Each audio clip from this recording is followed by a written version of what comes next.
Okay, let's really dive deep into some nitty-gritty stuff here.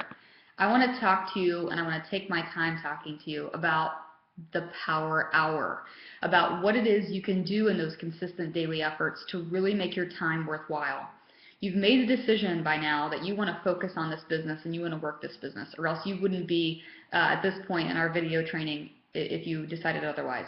So I want to talk to you about something we like to call the power hour, meaning it's a set block of time that you have in your calendar each and every day on a consistent basis that helps you stay focused. The first thing I can really say about this is make sure that all of the distractions, all of the possible distractions in your area are removed. I like to do all of my work in my office, right here where I'm recording these videos.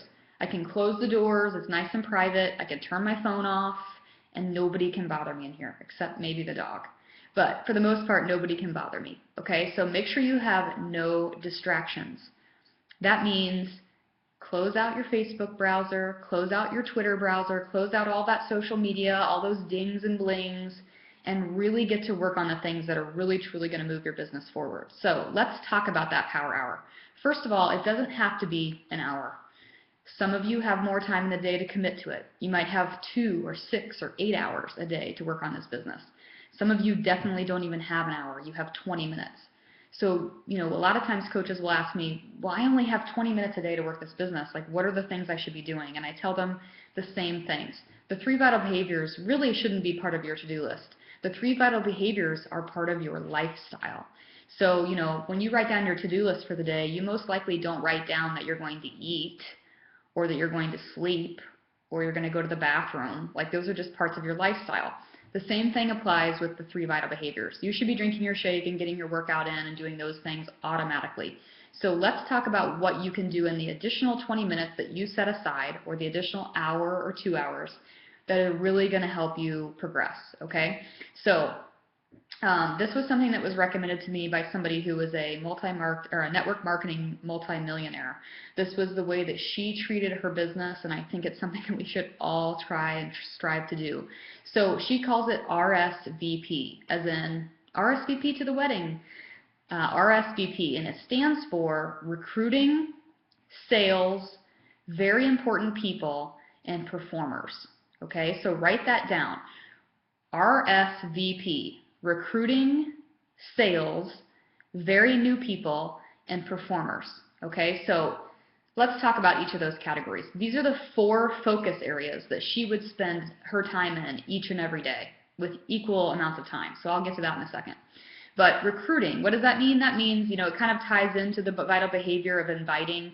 But more importantly, as I know you're pursuing diamonds, I know that it's super important for you to be focusing on actually recruiting coaches.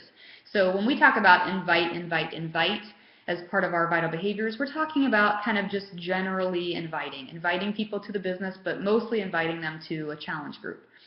With, when we're looking at becoming a leader, when we're looking at becoming a diamond coach and beyond, we've really got to focus some effort on recruiting coaches, not just challengers. So it could be that you're talking to, former challengers about upgrading to coach, or it could be that you're talking to them about, talking to certain people about becoming a coach because you see something in them that you think would make them a successful coach. So recruiting new coaches needs to be one of your focus areas on a daily basis if you're striving for diamond. Okay, the second category is that S, sales. That's your challenge packs. That's your commissions. That's the sort of things that have to happen in order for things to line up for you. We know that the best coaches were once challengers first. So I always like to spend equal time recruiting coaches and challengers. However, when I'm recruiting my coaches, 50% of my effort is with people who were challengers first. So it's important that we're also recruiting challengers at the same time. The third category is V, very important people. This means that basically the people that are in your close circle that you're kind of in close contact with on a daily basis. So maybe it means the coaches in your organization who are brand new. So they are, they're brand new into the business, and they need to get their materials sent to them. You need to send them their welcome email, and you need to have a phone call with them.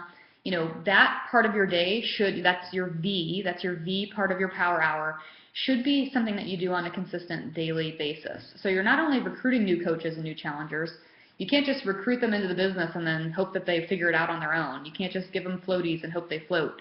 You have to actually take the time to sit down with them and help them succeed, okay? That is your V, your very important people, your very new people. Okay, and then last but not least is P, which stands for your performing coaches. Who are the core coaches in your organization? Who are your coaches that are striving for Emerald or who are striving for Diamond? Who are they? You better have their names written down somewhere where you can see them. I have a big whiteboard in the room behind me that has all of my performing coaches on the board. And I always tell them, if you match my energy, I'll match your energy. In other words, I'm not going to really work with you unless you put the performance forward, unless you put the energy toward being a performing coach. Okay, so what does this look like? R.S.V.P, your recruiting, sales, very new people, and your performing coaches. What does that look like? It means that if you have an hour, you're spending 15 minutes on each of those 4 sections, right? You're not spending 45 minutes talking to potential challengers and then kind of missing out on the boat on those other categories. It means you are diligently setting aside time, maybe even with an alarm clock, to work all 4 of those quadrants equally, okay?